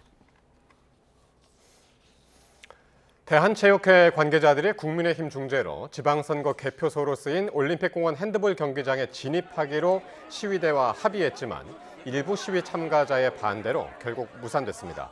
앞서 대한핸드볼협회와 대한펜싱협회, 대한당구협회 등 9개 종목 단체 직원들은 오늘 오후 순서대로 경기장 안에 있는 사무실에 들어가기로 시위대와 합의했습니다. 하지만 통로로 지정된 게이트 앞에서 일부 참가자가 버티며 경기장 진입이 무산됐습니다.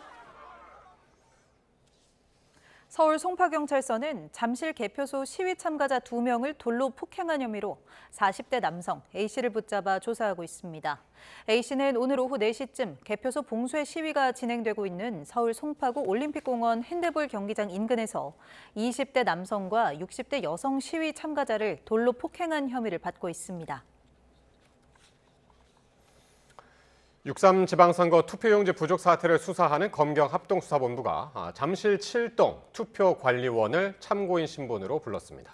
출범 이후 실무 준비 작업을 병행했던 합수본은 원팀 가동을 위한 막바지 준비 작업에 속도를 내고 있습니다. 안동준 기자의 보도입니다. 투표용지 부족 사태를 들여다보는 검경합수본이 서울 잠실 7동 제2투표소 투표관리원을 참고인 신분으로 소환했습니다. 지방선거 당일 투표 마감 시각을 미룬 곳 중 하나인데 투표용지가 부족하게 된 경위 등을 파악하기 위해서입니다. 해당 투표관리원은 선관위 업무를 위탁받았던 지자체 공무원 신분인 것으로 파악됐습니다. 수사 초기인 만큼 실무자들을 위주로 소환하며 현장 관계자들의 진술을 확보하는 데 초점을 맞추고 있는 걸로 보입니다. 또 중앙선관위 서버 자료 등 압수물 분석 작업에도 박차를 가하며 수사 기틀을 마련하는 데 주력하고 있습니다.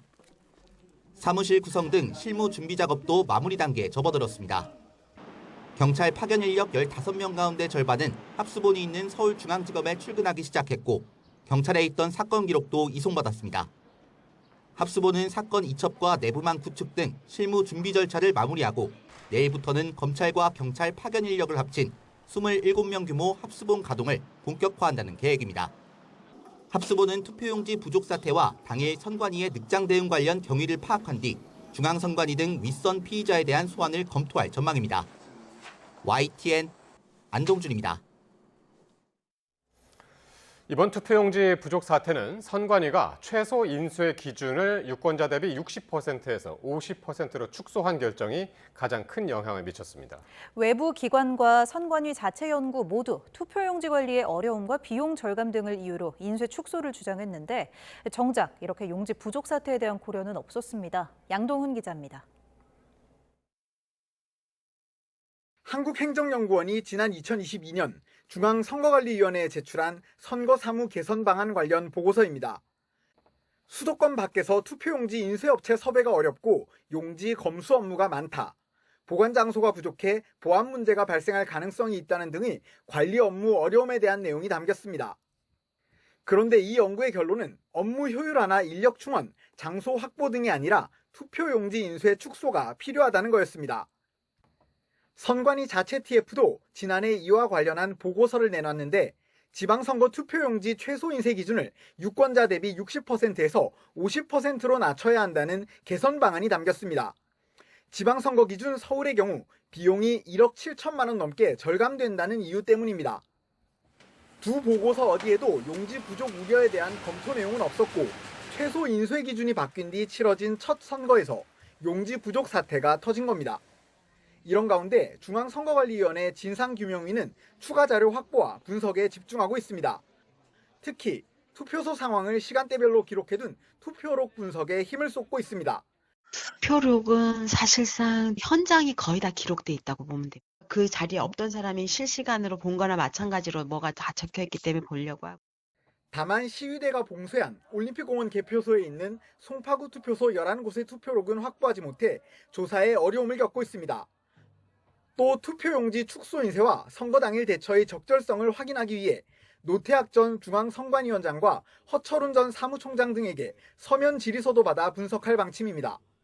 진상규명위는 활동기간 연장 없이 오는 19일까지 최대한 이번 사태 원인을 규명하겠다는 방침인데 셀프 조사라는 비판을 넘어서는 유의미한 결과를 낼 수 있을지 주목됩니다.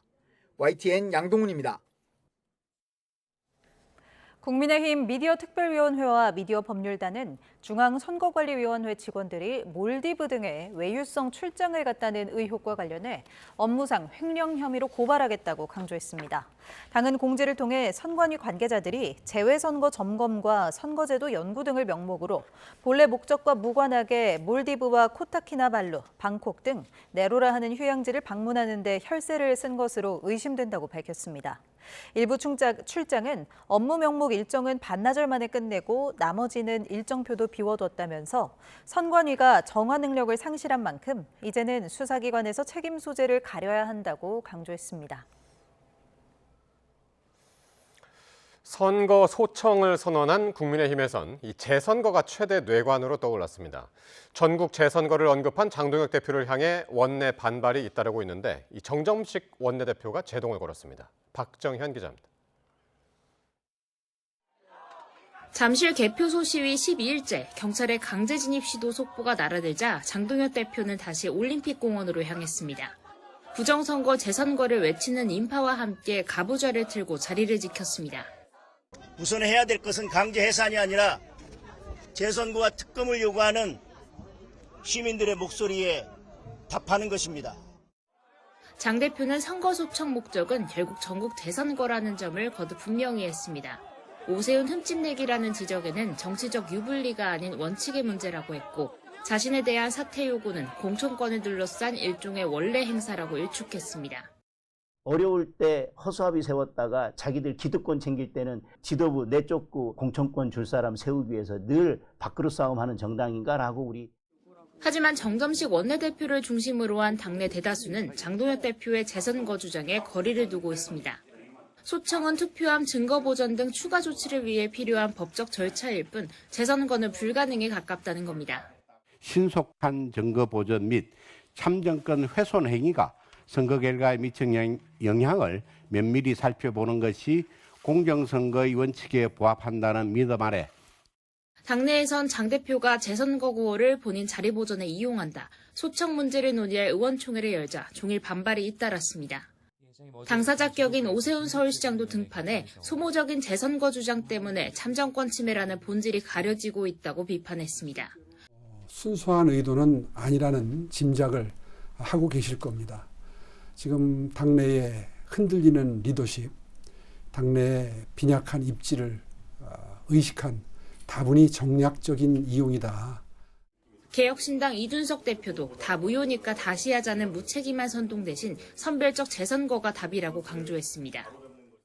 부정선거 재선거 구호를 외치는 장동혁 대표의 아슬아슬한 행보에 당 안팎 우려가 커지고 있습니다. 정점식 원내대표는 수요일 의원총회를 통해 대표 거취 관련 의견 수렴에 나설 예정입니다. YTN 박정현입니다. 사퇴 압박을 받는 더불어민주당 정청래 대표가 당의 주인은 당원이고 정치는 결국 국민이 한다고 말했습니다. 이재명 대통령의 과거 발언을 인용한 건데 미묘한 시점에 본인의 핵심 지지 기반인 강성당원에게 호소한 거라는 해석이 나옵니다. 임성재 기자의 보도입니다.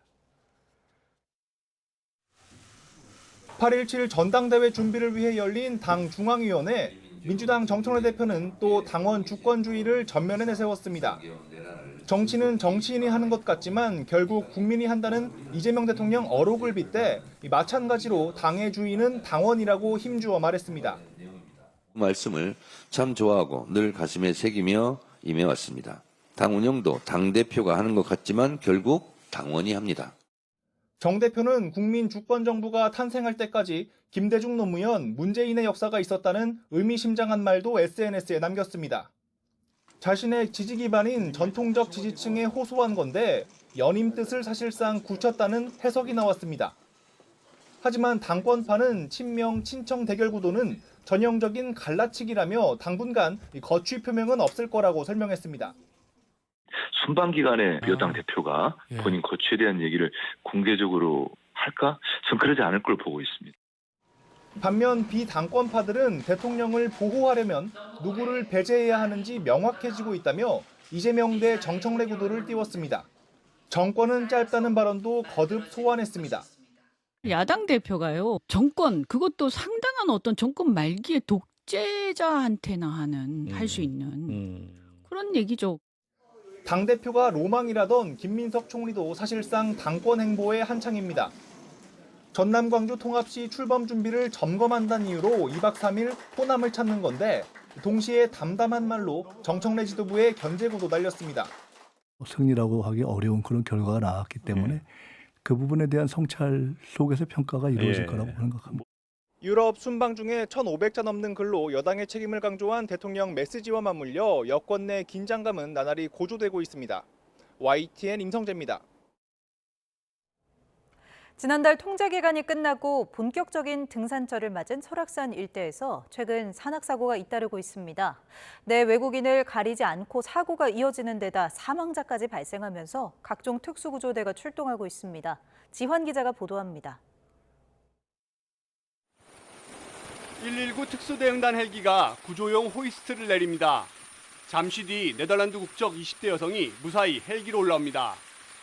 설악산을 찾은 외국인 등산객으로부터 구조 신호가 들어온 건 평일 새벽 시간. 회운각 인근 험준한 산악 지역에서 발목을 접질러 걸을 수 없다는 신고였고 헬기 구조 후 병원으로 이송했습니다. 깎아지른 듯 거대한 설악산 울산 바위. 빨간색 등산복을 입은 여성이 위태롭게 매달려 있습니다. 울산 바위를 등반하던 일행 4명에게 사고가 났다는 신고가 접수된 건 일요일 오후. 설악산 특수산악구조대가 출동했습니다. 50대 남성 1명은 이미 아래로 추락해 숨진 상황. 구조대원은 로프에 의지해 맨손으로 암벽을 오릅니다. 4시간 사투 끝에 여성을 포함해 나머지 일행 3명 모두 구조했습니다. 지난달 중순 산불 통제 기간이 끝나자마자 등산객이 몰리고 있는 설악산. 주말과 평일을 가리지 않고 추락과 고립 등 각종 산악사고가 이어지며 안전사고에 대한 각별한 주의가 요구되고 있습니다. YTN 지환입니다. 서울 도심에서 승용차가 인도로 돌진해 차량과 오토바이를 잇따라 들이받았습니다. 다행히 지나가는 사람이 없었는데 자칫 큰 사고로 이어질 뻔했습니다. 조경원 기자가 보도합니다.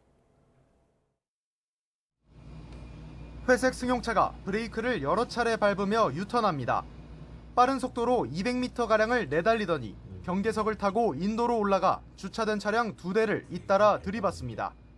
사고 충격으로 가게 유리창이 산산이 부서지고 가해 차량은 반바퀴 돌더니 세워진 오토바이마저 쓰러뜨린 뒤에야 멈춰섭니다.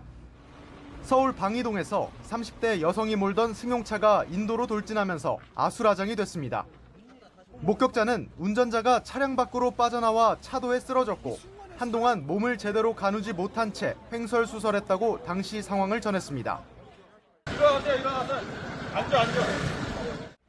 사고가 났을 때 인도를 지나는 사람은 없어 운전자를 제외하고 다친 사람은 없었습니다. 가까스로 사고를 피한 시민들은 인근에 공원과 식당가가 있어 유동인구가 많은데 자칫 큰 인명피해로 이어질 수도 있었다며 놀란 가슴을 쓸어내렸습니다. 굉장히 세게 들려왔어요. 그래서 저거 이상한데 하다가 그러니까 저희가 지나간 다음에 바로 돌진을 해버린 거죠. 음주 측정 결과 운전자는 술을 마시진 않은 것으로 확인됐습니다. 경찰은 운전자를 입건하고 체열 검사를 통해 약물을 복용했는지 등을 확인한다는 계획입니다. 또 규정 속도와 신호를 지켰는지도 함께 조사하고 있습니다. YTN 조경원입니다. 광주경찰청 광역범죄수사대는 오늘 지난해 10월 숨진 광산소방서 소속 A소방교의 직장 내 괴롭힘 의혹과 관련해 입건 전 조사에 착수했다고 밝혔습니다. 경찰은 음주 강요 등 직장 갑질 피해를 겪었다는 유가족 증언 등을 토대로 정확한 사망 경위를 파악할 방침입니다. 전국 공무원 노동조합 소방본부는 관련 자료를 경찰에 제출하고 수사를 통해 억울함이 남지 않도록 진실을 밝혀야 한다고 강조했습니다. 미국과 이란이 종전에 합의한 가운데 이란 축구대표팀이 미국에서 월드컵 첫 경기를 치렀습니다. 경기장 안팎에서 이란계 이민자들의 반체제 시위가 벌어졌고 이란 대표팀 감독은 피파 회장에게 항의했습니다. 신호 기자가 보도합니다. 로스앤젤레스 경기장 주변에 사자와 태양이 그려진 이란의 옛 팔라비 왕조 깃발이 휘날립니다. 이란과 뉴질랜드의 월드컵 본선 첫 경기를 보러 온 이민자들입니다.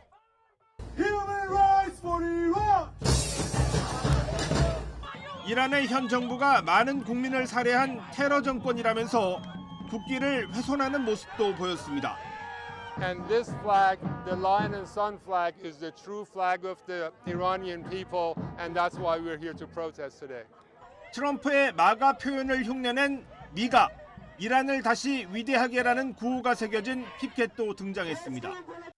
정치적 의미가 담긴 이란 옛 왕조 깃발은 피파의 반입 금지 속에서도 관중석 곳곳에서 포착됐습니다.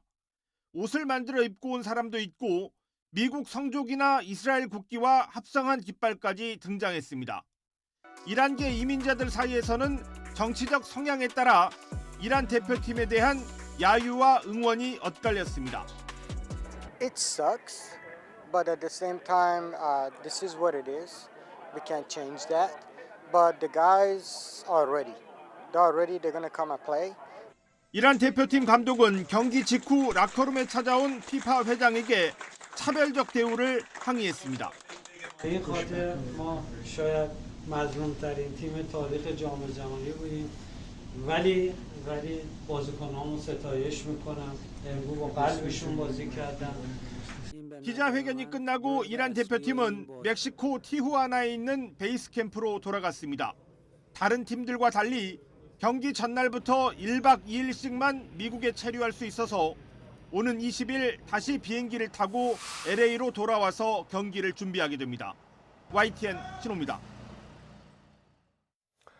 이란 전쟁에서 미국이 굴욕을 당하고 있다고 말했다가 트럼프 미국 대통령과 관계가 소원해진 프리드리히 메르츠 독일 총리가 트럼프 대통령 팔순 선물로 독일 대표팀 월드컵 유니폼을 줬습니다. 메르츠 총리는 현지 시간 16일 프랑스 에비앙 레뱅에서 열린 주요 7개국 G7 정상회의에서 트럼프 대통령을 만나 47대 대통령을 뜻하는 등번호 47에 트럼프라고 새겨진 독일 축구팀 유니폼을 선물했습니다. 미얀마 군정 대통령이 중국을 방문해 시진핑 주석의 외교적 승인을 받았습니다. 이란 종전 이후 미국과 지정학 경쟁에 대비해 중국이 주변국 외교에 박차를 가하는 모습입니다. 베이징에서 강정규 특파원입니다. 2021년 쿠데타로 권력을 잡은 민 아웅 흘라잉. 지난 4월 군복을 벗고 미얀마 대통령에 취임한 뒤 처음으로 중국을 방문했습니다. 서방 세계의 불신에 더해 민주진영 반군과 내전 와중에 중국의 외교적 승인을 받는 모양새입니다.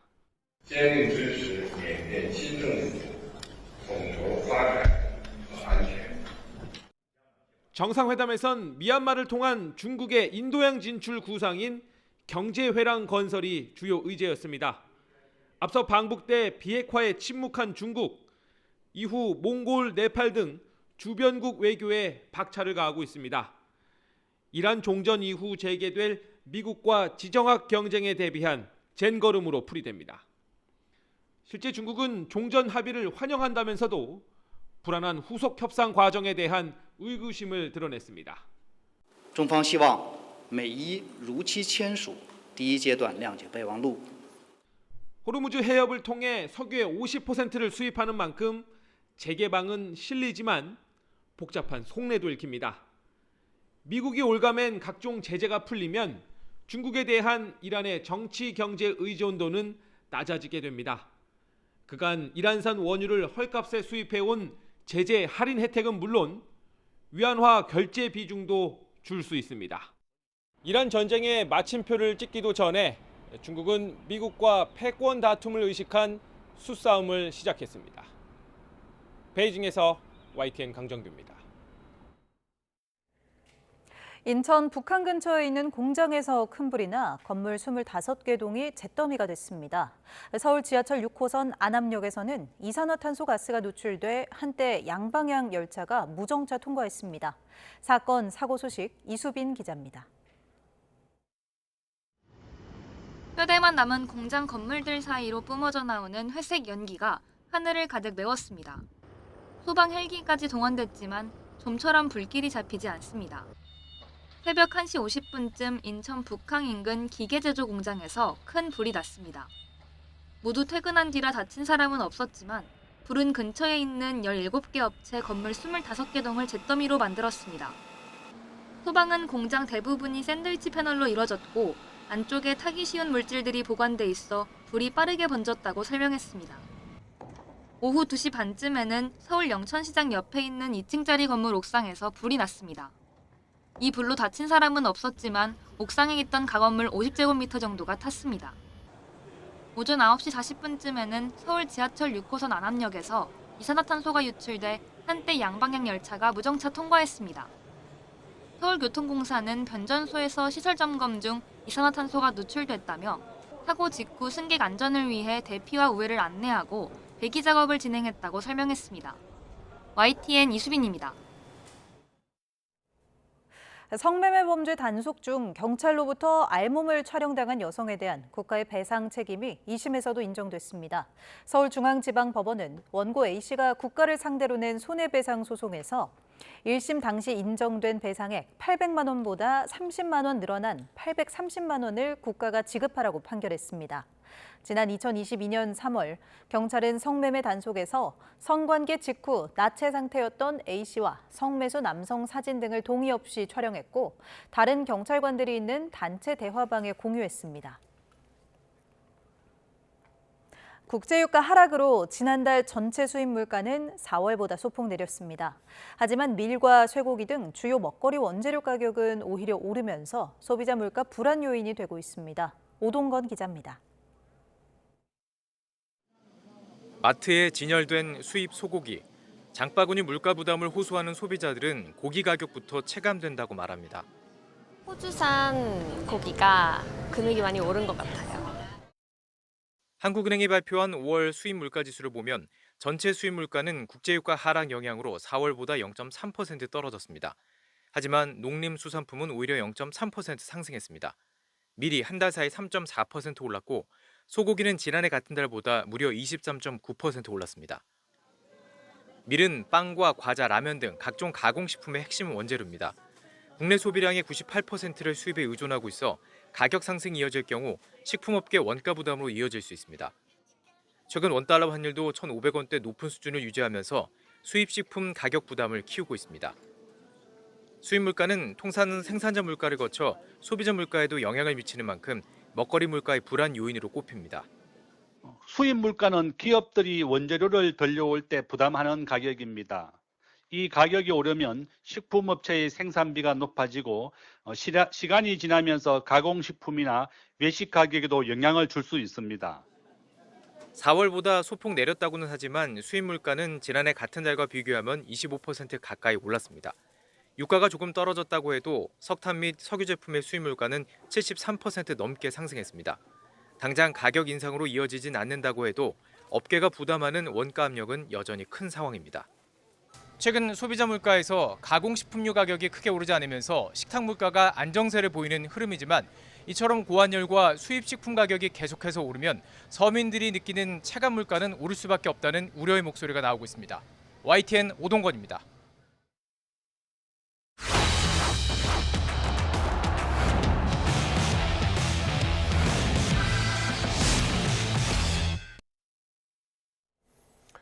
멕시코와의 조별리그 2차전을 앞두고 축구대표팀 김태현과 배준호가 부상에서 복귀해 정상 훈련을 소화했습니다.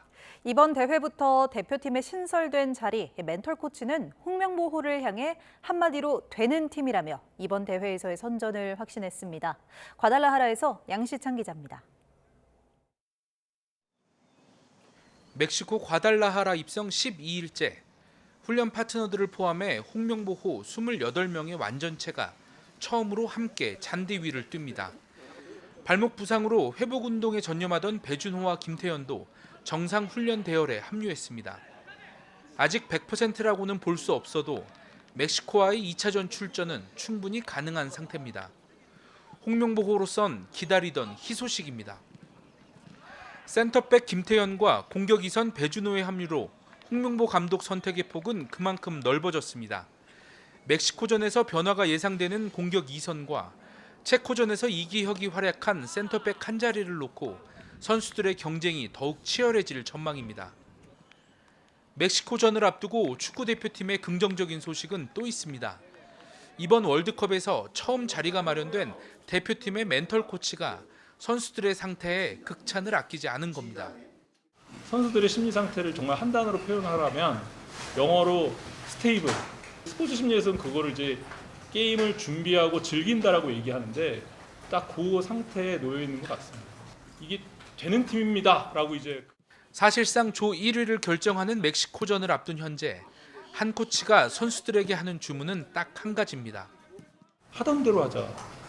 그 하던 대로 하자를 계속 저희가 주문처럼 사실은 얘기를 했었습니다. 한 코치는 멕시코를 향한 홈팬들의 일방적인 응원도 우리 선수들이 충분히 이겨낼 수 있다고 확신했습니다. 멕시코전이 다가올수록 홍명보호의 승리 기대감을 키우는 요소도 더 많아지고 있습니다. 과달라하라에서 YTN 양시창입니다. 프로야구 LG 오스틴과 기아 김도영이 맞대결에서 나란히 20호 홈런을 때렸습니다. 경기에선 박동원의 3타점 활약을 더한 LG가 승리하고 3연승을 달렸습니다. 이경재 기자입니다. 포문은 오스틴이 먼저 열었습니다. 1회 시라카와의 커브를 걷어올려 왼쪽 담장을 넘겼습니다. 4년 연속 20호 홈런으로 모범생 외국인 선수의 진가를 확인했습니다. 김도영은 5대1까지 끌려간 6회 웰스의 빠른 공을 힘껏 잡아당겼습니다. 역시 20호 홈런으로 여전히 두 선수가 홈런 공동 선두를 지켰습니다. 경기에선 선두 LG가 웃었습니다. 박동원이 2회 2타점 2루타에 6회 솔로포까지 터뜨리며 팀의 8대2 승리와 3연승을 이끌었습니다. 순위 싸움이 또 치열해진 시기인데 또 3연승에서 너무 기쁘고요. 계속 좀 더 달려서 저희가 1위를 계속 할 수 있도록 좀 더 팀에 도움이 될 수 있도록 열심히 하겠습니다. KT 안현민은 허벅지 부상에서 62일 만에 돌아오자마자 내야 땅볼구 안타로 팀의 2타점을 안겼습니다. KT는 안타 11개 2득점에 그친 두산을 6대1로 물리치고 3연승했습니다. 원태인이 6이닝 무실점으로 마운드를 지킨 삼성도 키움을 4대1로 꺾고 역시 3연승을 달렸습니다. 전민재가 말로 홈런, 나승엽이 연타석 홈런을 터뜨린 롯데는 SSG를 10대6으로 꺾고 꼴찌에서 벗어났고 선발 구창모가 7승째를 챙긴 NC는 8회 강백호가 석점포를 터뜨린 한화의 추격을 6대5로 뿌리쳤습니다. YTN 이경재입니다. 프로야구 두산 베어스와 소방청이 3회째 소방 가족의 날 행사를 열었습니다. 두산은 소방 공무원과 가족 1,119명을 경기장에 초청한 가운데 83세 퇴직 소방관 아버지가 시구를, 현직 소방관인 두 아들이 시타와 포수를 맡았습니다. 시구를 한 김소수 씨는 1971년 대연각 화재와 2001년 홍제동 화재 등을 비롯해 35년 동안 현장을 지킨 인물로 아들의 사연 공모를 통해 시구자로 선정됐습니다. 가상현실 기술을 활용한 버추얼 태권도가 아이치 나고야 아시안게임 정식 종목으로 채택됐습니다.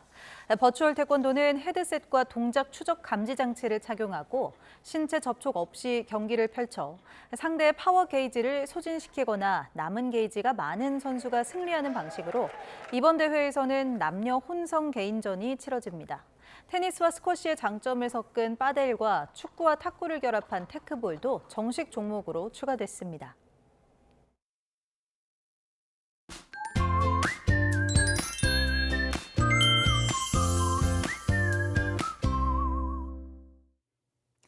뜨거운 날씨가 이어지고 있습니다. 오늘도 강한 햇볕에 낮 동안 기온이 크게 올랐고 서울 등 일부 지역에서는 또다시 올해 최고 기온을 경신하기도 했는데요. 내일도 역시 한여름 같은 더위가 기승을 부리겠습니다. 우선 서울 아침 기온이 22도로 아침 기온은 조금 더 높아지겠고 낮 기온은 31도로 조금 낮아지지만 여전히 예년 기온을 1도에서 3도가량 웃돌며 무척 덥겠습니다. 또 대체로 구름만 많겠지만 곳곳에 돌풍과 벼락, 우박을 동반한 소나기가 쏟아지겠고 제주도에는 밤까지 5에서 40mm의 비가 내리겠습니다. 외출하시는 분들은 우산을 꼭 챙겨주시기 바랍니다. 해안가에서는 해수면의 높이가 높은 기간인 만큼 안전사고에도 유의해 주시기 바랍니다. 내일 아침 기온은 서울 22도, 광주 21도, 부산 21도로 예년보다 1도에서 3도가량 높겠습니다. 낮 기온은 서울 31도, 대전과 대구도 31도까지 크게 오르겠습니다. 주 후반에도 30도를 웃도는 더위가 기승을 부리는 가운데 모레는 내륙 곳곳에 소나기가 오겠고 금요일 오후에는 제주도에, 밤사이에는 남부지방에서도 비가 시작될 전망입니다. 날씨 정보였습니다. 화요일 뉴스나이트 마칩니다. 시청해주신 여러분 고맙습니다.